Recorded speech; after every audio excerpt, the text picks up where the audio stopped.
왜 하필이면 안식일교회 다니세요? 라고 하는 질문 받아보셨어요? 그런 분 안 계세요? 네. 그런 말을 많이 들었다는 사람은 많이 들었는데 제가 직접 받은 것 같지는 않아요, 저는. 저는 수없이 들었고 또 제 스스로도 가끔씩 그런 질문을 해봅니다. 왜 나는 하필이면 안식일교인이 돼서 직장 생활하면서 이렇게 어려움을 겪을까? 제가 공무원 생활했거든요. 그런 질문을 해봤습니다. 근데 만약에 여러분 그런 질문을 안 받으시더라도 한 번쯤 한번 생각해 보세요. 아직도 이 재림교회 남아있는 이유가 뭡니까? 왜 아직도 재림교인으로 살아가십니까? 네, 저 같은 경우에는요, 왜냐하면은 그게 우리가 이렇게 말씀이 너무 똑같아요. 응? 우리가 그 성경의 말씀하고 재림교회가 나가는 일하고 너무 똑같아요. 너무 같아요. 그래서 그걸 제가 이렇게 성경을 본다거나 우리가 그 생활한다거나 또는 우리 그 가르침들이 너무 같기 때문에 정말 재림교인만이 우리가 그리스도인이라는 생각을 저는 많이 해요. 근데 만약 집사님, 만약에 네. 계속 재림교인으로 남아있으면 네. 법적으로 매매를 못하게 해서 식량을 못 구하게 한다 그러면 어떡하시겠어요? 네, 그래도 저는요 후회 안 해요. 그리고 또 그렇게 우리가 성경을 보다 보면은 하나님이 우리 그 믿는 사람을 그렇게 내버려 두지 않으세요. 오케이. 또 그러면 만약에 말이죠. 계속 재림교인으로 살아가고 안식일을 지킨다고 고집하면은 감옥에 넣겠다고 하면 어떻게 하시겠어요? 네, 근데 저는 감옥에 들어가겠어요. 왜냐하면은 아멘. 이런 통에 한번 들어가는 거예요. 왜냐면 그러면 만약에 저는 그렇습니다. 파이널리 네. 당신은 사형시키겠습니다라고 하면 어떻게 하시겠어요? 근데 저는 제가 기도 많이 하겠죠. 근데 이제 감사합니다. 하나님 예. 기도를 받으시라고 기도하면서 저는 예. 그냥 할 거예요. 예. 변함이 자, 없. 네. 예. 오늘 그 답을 좀 한번 찾아보시기 바랍니다. 나는 왜 하필이면 재림교회인가? 나는 왜 아직도 여기 재림교회에 남아 있어야 하는가라고 하는 답을 찾는데요. 그 답을 선명하게, 확실하게, 분명하게 보여주는 성경창이 오늘 공부하는 요한계시록 14장입니다. 네. 왜 그런지를 제가 이제 설명을 드리겠습니다. 오늘이 제가 마지막 요한계시록 5번째 강의 마지막 날입니다, 사실은. 근데 제가 범위를 맡은 계시록 강의 범위는 계시록 1장에서 14장까지예요. 원래 계획은 아니었어요. 그런데 갑자기 이렇게 변경이 다 그렇게 했습니다. 원래는 제가 1장에서 7장을 4번 준비를 하게 돼 있는데 갑자기 2번을 더 하게 됐는데 8장에서 14장까지 하려고 그러니까 범위가 너무 광범위한 거예요. 그래서 8장에서 13장까지를 한 강의로 하고 14장을 중요하기 때문에 한 강의에서 2강의를 더 하려고 그랬는데 다음 주 전대회 관계 때문에 하나가 캔슬이 됐잖아요. 그래서 이 둘 중에 뭐를 할까 생각하다가 그래도 가장 중요한 14장을 해야 되겠다 해서 제가 8장에서 13장은 스킵하고 여러분들이 자습하시라고 그렇게 제가 지난번에 말씀을 드렸는데 우리 여성 선교에서 저에게 12월에 다시 한번 기회를 주셔서 8장에서 13장을 4번으로 쪼개가지고 4번에 걸쳐서 강의를 하겠습니다. 그 다음에는 아마 우리 박진영 목사님이 15장부터 끝까지 해 주실 걸로 제가 믿습니다. 어쨌든 12월은 그렇게 스케줄을 잡겠습니다. 그럼 오늘 계시록 14장을 한번 보겠습니다. 자, 우선 계시록 14장의 전반적인 구조를 한번 보겠습니다. 자, 계시록 14장의 전반적인 구조는 계시록 14장 20절로 되어 있습니다. 14장 1절에서 5절, 6절에서 13절, 14절에서 20절인데요. 계시록 14장 1절에서 5절은 재림 후에 있을 사건입니다. 그래서 구속받은 자들이 시온산에 서서 그들의 구원의 새 노래를 부르는 모습이 묘사되어 있어요. 6절에서 13절은 재림 전에 교회는 하나님의 심판에 직면한 세상의 마지막 경고 메시지를 전하는 우리가 너무너무 잘 아는 새 천사의 기별이. 그 다음 마지막 14절에서 20절은 재림의 때 예수님이 재림하시는 광경이 묘사되어 있습니다. 그런데 여러분, 사건이 순서대로 하면은 계시록 14장 1절에서 5절에 있는 말씀 어디로 가야 돼요? 예. 맨 뒤로 가야 돼요. 재림 전에, 네. 재림 때, 재림 후에 이렇게 되는데 이렇게 먼저 나와 있어. 왜 그런가요? 용기 주시. 예. 계시록의 약간 독특한 스타일입니다. 지난번에 제가 또 설명을 드렸지만 계시록 3장과 4장에 뭘 보여줘요? 하늘의 보좌를 보여줍니다. 7교와 7인 사이에. 그 다음에 지난번에 6째 인과 7째 인 사이, 7째 인 하늘 예수님의 재림이죠. 사이에 인치는 사업, 계시록 7장 구속받은 사람 인치는 사람입니다. 다시 말하면 하나님께서는 우리들에게 우리가 어렵고 힘들게 사실 걸 미리 보시고 승리의 장면을 먼저 보여주세요. 그래서 아무리 어렵고 힘든 상황이 닥쳐도 궁극적으로는 승리할 것이니까 하면서 충분히 견디고 이길 수 있도록 힘을 부여해 주시는 분이 우리 하나님이세요. 네. 아멘. 그래서 우리의 신앙생활에 아무리 어렵고 힘들고 암울하게 보일지라도 우리가 상황이나 어떤 처지나 환경이나 어떤 이유로 인하여 그 앞에 무릎을 꿇지 말고 그것들을 넉넉히 이기게 해주시는 힘 주시는 하나님 앞에 무릎을 꿇게 되시기를 바랍니다. 아멘. 우리 이 계시록 14장 세 천사의 기별은 너무너무 우리 재림교회 중요한 거기 때문에 지난 올해 2기에 한 기 동안 석 달 동안 이미 공부하셨어요. 그래서 오늘은 제가 핵심 포인트를 여러분이 다시 한번 리뷰해 드리는 시간을 갖도록 하겠습니다. 그래서 이 계시록 14장은 특별히 우리 재림교회의 남은 자손과 그 사명이라고 하는 기본교리 13조의 핵심 장입니다. 우리의 정체성과 사명을 분명하게 밝혀주는 게 계시록 14장입니다. 모두가 공부하실 그런 장입니다. 2023년 올해 2기 세 천사의 기별 총례에는 이렇게 기록하고 있습니다. 세 천사의 기별은 어떤 의미에서 제7일 안식일 예수 재림교의 행진명령입니다. 그리고 더 핵심적으로 그것들은 순수하고 단순한 복음이지만 현대의 진리의 맥락에서 제시된 복음입니다. 영원한 복음입니다. 계시록 14장. 계시록 14장의 전반적인 구리 설명을 드렸고요. 요한계시록의 전체적인 구조를 한번 보겠습니다. 이 성경에서 평행 구조라고 하는 게 있어요.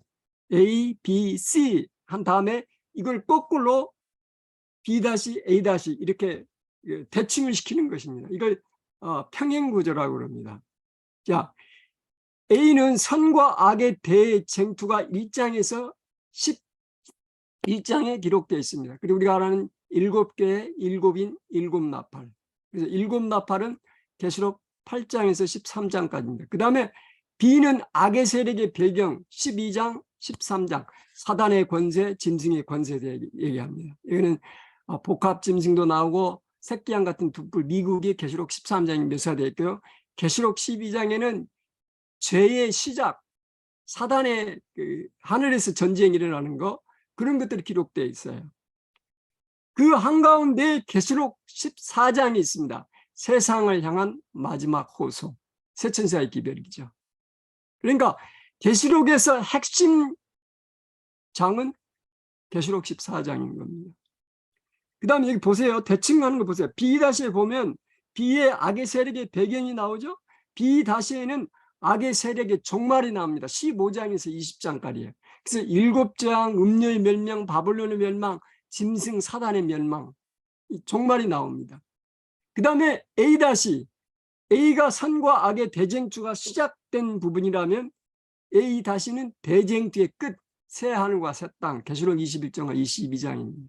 구조가 이렇게 되어 있습니다. 아주 정밀하고 세밀하게 되어 있습니다. 그래서 계시록에서 가장 중요한 장은 세상을 향한 마지막 호소, 계시록 14장입니다. 자, 첫 번째 질문입니다. 시온산에서 샀던 14만 4천의 이 그 보좌와 내 생물, 그 다음에 장로들 앞에서 뭘 하고 있는 걸 보여주죠? 네, 그는 그들의 새 경험을 노래를 부르다. 영혼의 예. 노래를 어느 거목을 분이 치며 계시록 노래. 14장 3절 한번 읽어보여주세요. 저희가 보좌와 내 생물과 장로들 앞에서 새 노래를 부르니 땅에서 구속함을 얻은 14만 4천인 밖에는 능히 이 노래를 배울 자가 없더라. 새 노래를 부릅니다. 여기 지난주에 우리가 계시록 7장에 나와 있는 14만 4천이 하나님의 인일반 14만 4천을 이미 공부를 하셨기 때문에 제가 길게 설명 안 드립니다. 하나님의 인을 받은 14만 4천인이 시온산에서 내 생물과 보좌 앞에서 하나님을 찬양하는데 무슨 노래를 불러요? 새 노래를 새 부르라. 새 노래. 노래를 불러요. 새 노래를 부릅니다. 그 구체적으로는 계시록 15장에 가면 그 새 노래가 무슨 노래냐면 어린 양의 노래와 또 하나는요 승리와 모세의 노래. 모세의 노래입니다. 예, 나중에 공부하겠습니다. 그런데 이 14만 4천인의 세 가지 특징을 여기 계시록 13장에 묘사하고 있습니다. 4절에서 5절을 어느 분이 한번 읽어봐 주세요. 14만 4천인의 자격이라 그럴까 특징이라 그럴까 14만 4천인은 누구인가라고 하는 정의가 그에 나와 있습니다. 한번 읽어보세요. 4절 5절요. 예, 예. 이 사람들은 여자로 더불어 더럽히지 아니하고 정절이 있는 자라 어린 양이 어디로 인도하든지 따라가는 자며 사람 가운데서 구속을 받아 처음 익은 열매로 하나님과 어린 양에게 속한 자들이니 그 입에 거짓말이 없고 흠이 없는 자들이더라. 예. 자, 14만 사인의 주요한 세 가지 특징이 있습니다. 그것은 마지막 시대에 하나님의 계명과 예수 믿음을 지키는 계시록 14장 12절 그런 사람과 노선이 같아요. 여기 보면 여자로 더불어 더럽히지 아니한다고 하는 여자는 교회를 상징하니까 타락한 교회에 속하지 아니하고 오직 누구만을 따라가는 교회, 참교회. 어린 어린 양. 양. 이신 예수님만을 따라가는 게 정결한 처녀입니다. 오직 follow the lamb, 어린 양을 따릅니다. 그 다음에 처음 익은 열매라 그랬어요. 처음 익은 열매는 구약에 보면은 제사 드릴 때 처음 익은 열매는 누구에게 드려요? 하나님께 드리는 예. 제사 드립니다. 예. 그래서 이 처음 익은 열매라고 하는 것은 상징적인 의미로서 죽음을 보지 아니하고 주님을 맞이할 사람 14만 4천이 특징이죠. 그래서 first fruit입니다. 그 다음에 흠이 없어요. 거짓이 없어요. 흠이 없어요. 흠을 찾을 수가 없어요. found no deceit. 그래서 저는 14만 4천인의 특징을 3F로 기억하려고 노력하고 있습니다. 3F. 예. 자, 설명했습니다. 요 14만 4천인의 특징은 여기에 나와 있고 우리가 계시록 7장 14절에 나와 있는 것처럼 큰 환란에서 나오는 자들인데 어린 양의 피에 그 옷을 씻어서 하얗게 한 사람이라 그랬습니다. 그러면서 제가 계시록 7장 14절이 답이다 그렇게 말씀드렸죠. 기억나시죠? 네. 계시록 6장 17절에 예수님의 재림 때에 누가 능히 그 앞에 서겠느냐라고 하는 질문에 대한 답이 계시록 7장 14절이라고 4절. 말씀을 드렸습니다. 그러면서 제가 스토리 두 가지 얘기해 드렸잖아요. 자, 그래서 그리스도께서는 능력 있는 사람들이나 재능 있는 사람들보다는 깨어진 사람들을 통하여 하나님의 사업을 이루실 것입니다. 깨어진 사람들, 반석되시는 예수님 이외에 떨어져 깨어진 사람들을 위해서 하나님께서는 하나님의 사업을 마치실 것입니다. 그리고 구원을 받을 자들은 그들이 새하늘과 새 땅을 요구할 수 있는 유일한 자격은 은혜, 다시 말하면 그리스도의 의뿐이라고 하는 것을 날마다 고백하는 사람들입니다. 자, 이 서의 노래는 14만 4천이는 다른 사람들이 체험하지 못한 그들의 경험에서 우러나는 노래를 부른다. 그것은 그들의 체험의 노래, 곧 다른 어떤 사람도 체험하지 못한 노래라고 각시대 대중도 29쪽에 기록되어 있습니다. 야, 두 번째 질문입니다. 세 천사들은 어떤 복음을 가졌으며 그 기별의 요지가 뭐예요? 영원한 복음을 가졌습니다. 예, 영원한 복음이죠. 근데 세 천사가 첫째, 둘째, 셋째이죠. 그러면 계시록 14장 6절이 첫째 천사의 기별입니다. 한번 읽어봐 주세요. 계시록 14장 6절. 또 보니 다른 천사가 공중에 날아가는데 땅에 거하는 자들 곧 여러 나라와 족속과 방언과 백성에게 전할 영원한 복음을 가졌더라. 영원한 복음인데요. 이 첫째 천사의 기별의 강조점은 뭐냐면 안식일을 창조해 주신 하나님께 경배하라는 거예요. 다시 말하면 안식일 계명 준수의 중요성에 대해서 강조합니다. 그런데 이 첫째 천사가 그렇게 안식일 계명을 강조하는 이유가 뭘까요? 하나님의 십계명 넷째 계명이 심판이 가까워졌으니까.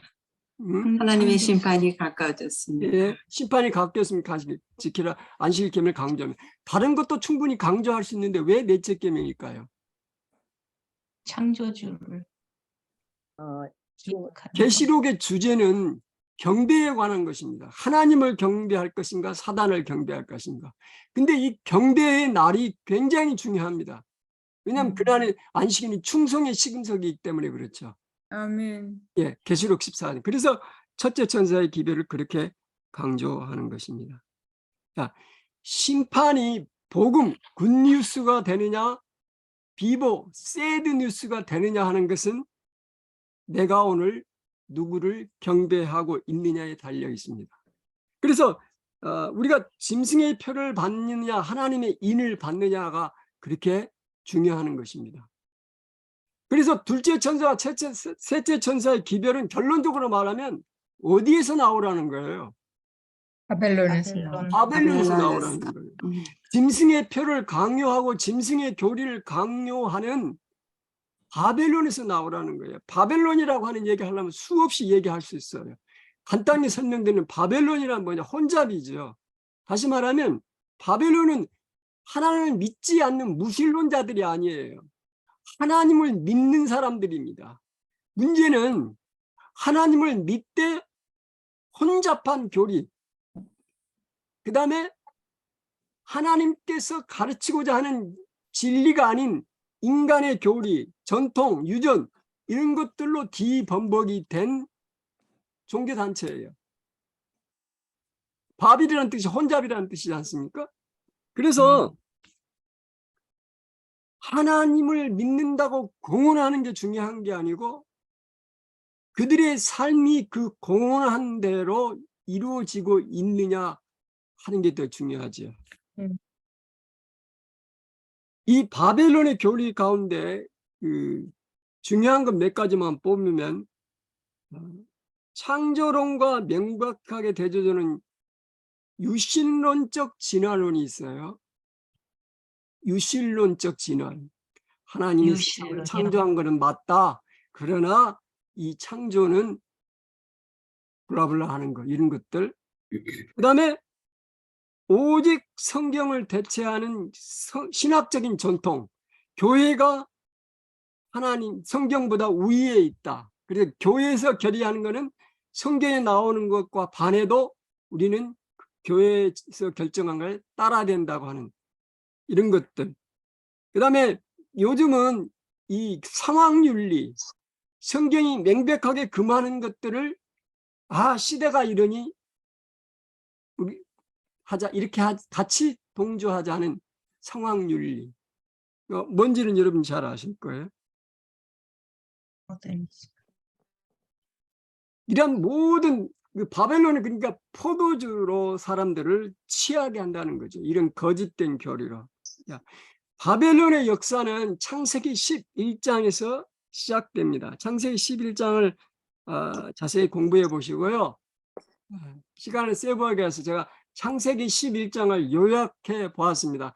어느 분이 읽어봐 주시면 고맙겠습니다. 읽어보시는 동안 한번 명상을 한번 해보시기 바랍니다. 강수자 입장 한번 읽어주세요. 창세기 11장.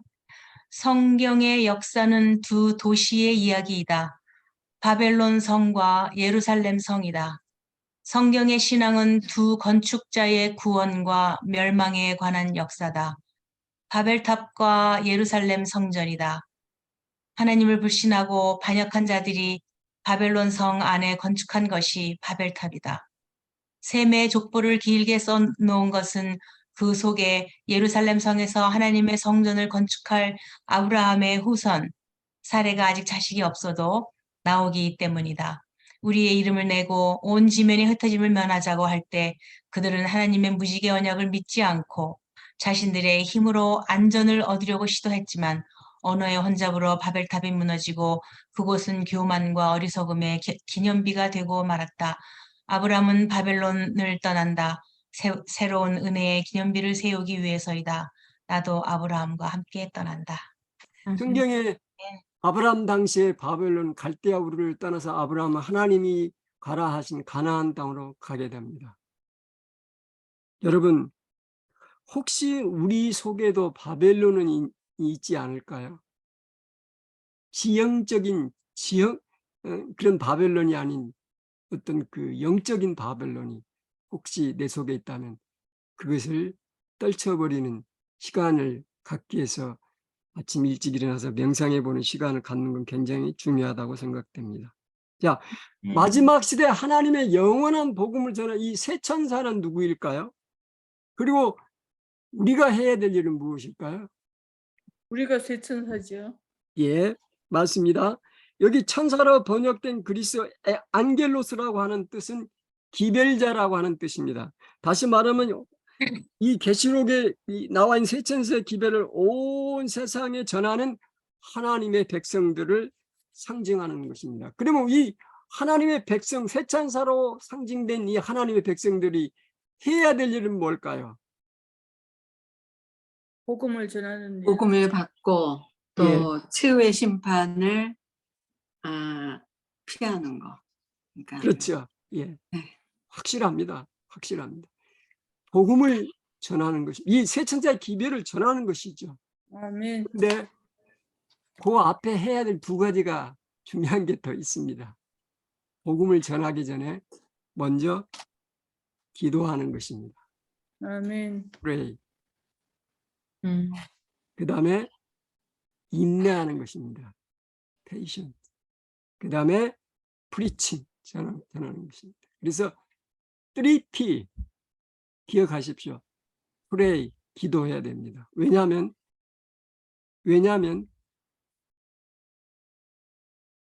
기별은 변론으로 전해지기보다 하나님의 영의 깊은 감동으로 전해질 것이다. 변론으로는 벌써 제시되었다. 씨앗은 이미 뿌려졌으므로 이제는 그것이 자라나서 열매를 맺을 것이다. 성령의 감동을 받지 않고 나가게 되면 그 기별이 아무리 유창하고 논리적이고 화려해도 결실을 얻지 못한다는 것입니다. 그래서 우리는 기별을 전하기 전에 먼저 어떻게 해야 돼요? Pray. Pray, 기도. 그 다음에 기별을 전할 때 힘든 때가 있을까요? 없을까요? 있죠. 기별 전하면 사람들이 네. yes, yes, I will 그렇게 답한 스트레스. 절대 안 하십니다.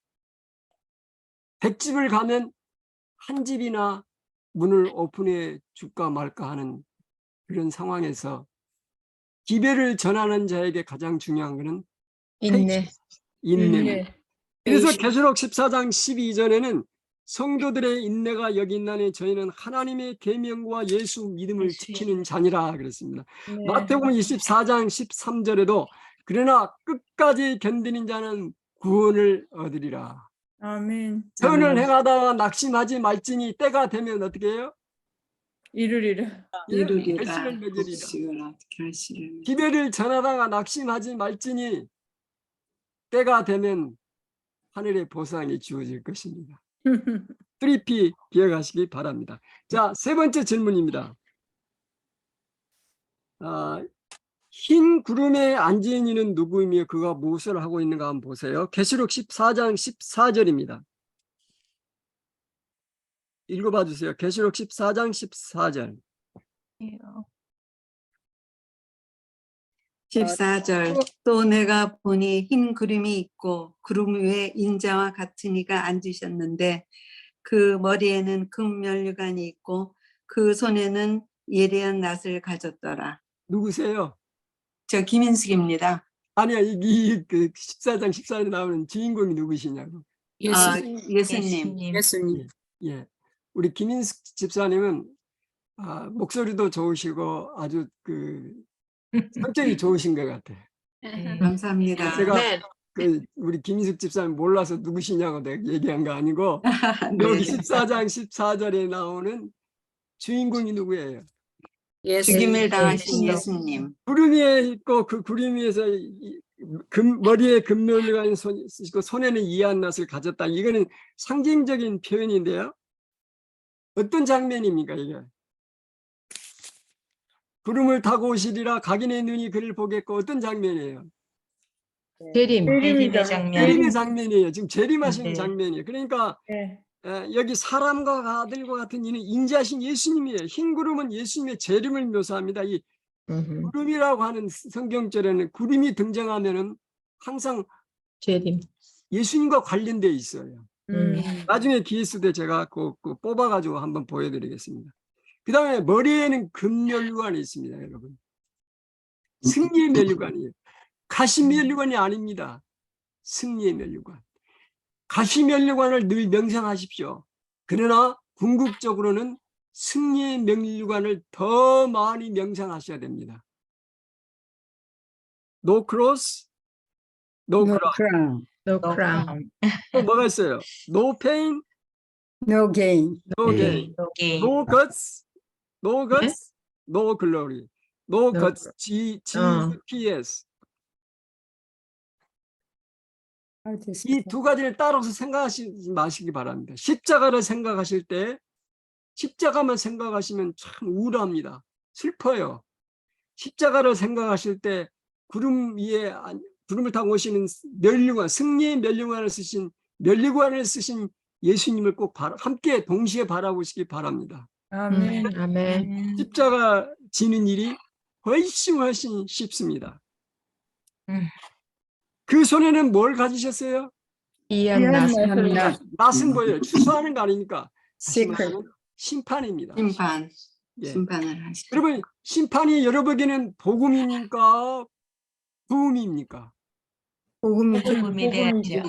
믿는 자에게는 복음이지만 믿지 않는 자에게는 사망 선고, 부음이에요.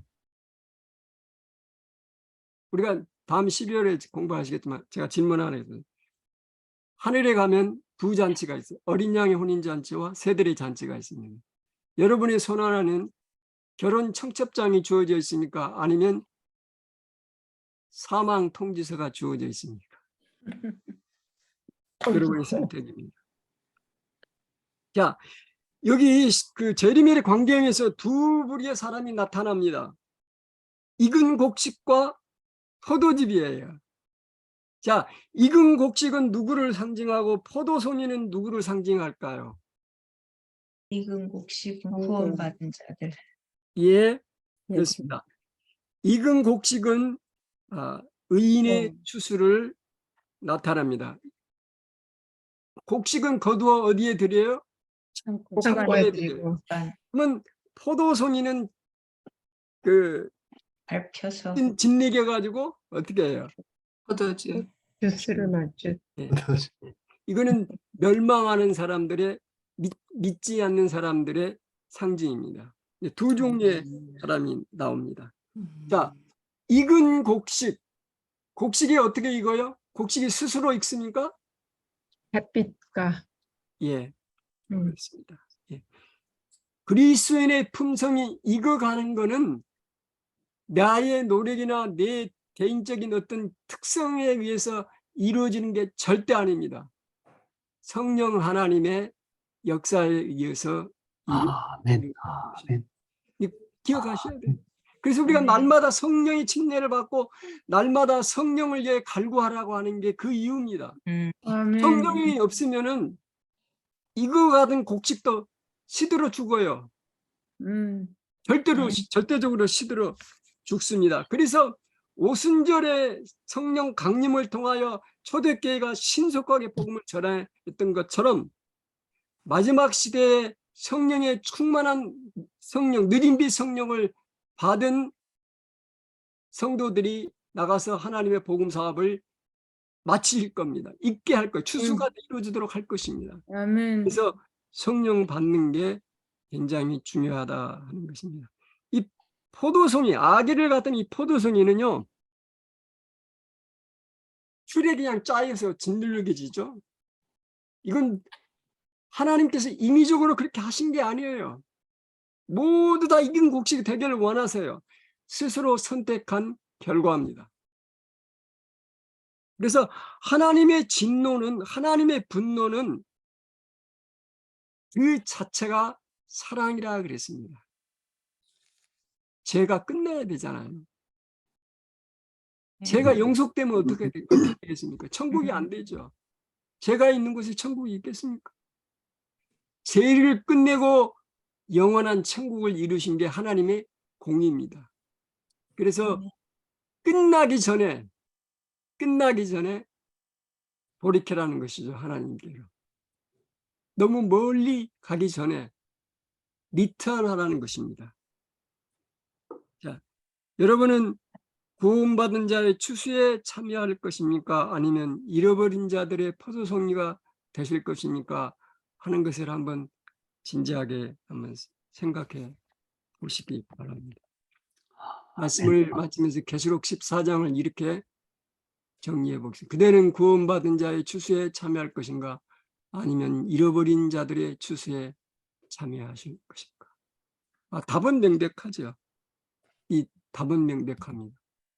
계시록 14장, 우리 김인숙 집사님 한번 읽어봐 주세요. 14장 네. 정리해 본 겁니다. 네. 상념과 단상, 계시록 14장. 한 날을 위하여 평생을 준비해야 한다. 그 날은 흰 구름을 타고 오실 예수 그리스도를 맞이하는 날이다. 포도송이가 아니라 잘 익은 곡식으로 드려지는 날이어야 한다. 시온산에 서서 주님과 함께 새 노래를 부르게 될 것이다.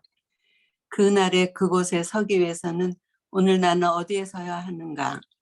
승리자이신 예수님이 편에 서야 한다. 지상에 보내는 마지막 자비의 영원한 복음을 전하는 기별자로서 우뚝 서야 한다. 창조자 하나님을 경배하며 그분께 영광을 돌리는 삶을 살도록 세상을 경고해야 한다. 혼합 종교인 바벨론에서 나오라는 외침을 힘있게 외쳐야 한다. 짐승과 그의 우상에게 경배하고 이마에나 손에 표를 받지 못하도록 막아서야 한다. 하나님의 계명과 예수 믿음을 인내로 지키도록 힘써서 강조해야 한다. 내가 재림교인이 된 것은 우연인가 필연인가 스스로 자문해 보아야 한다. 예, 여러분 말씀을 마치면서 제가 다시 한번 질문을 드려봅니다. 여러분은 왜 하필이면 재림교인이 되셨습니까? 아니, 요즘은 재림교인이라고 하면 그래도 참 고상합니다. 전에는 안식교라 그랬어요. 안식교인도 아니고 안식교라 그랬어요. 여러분은 왜 하필이면 안식교인이 되셨습니까? 우리 안식일교인처럼 부지런한 사람이 없는데 안식 그냥 쉬는 교인이라고 그래요.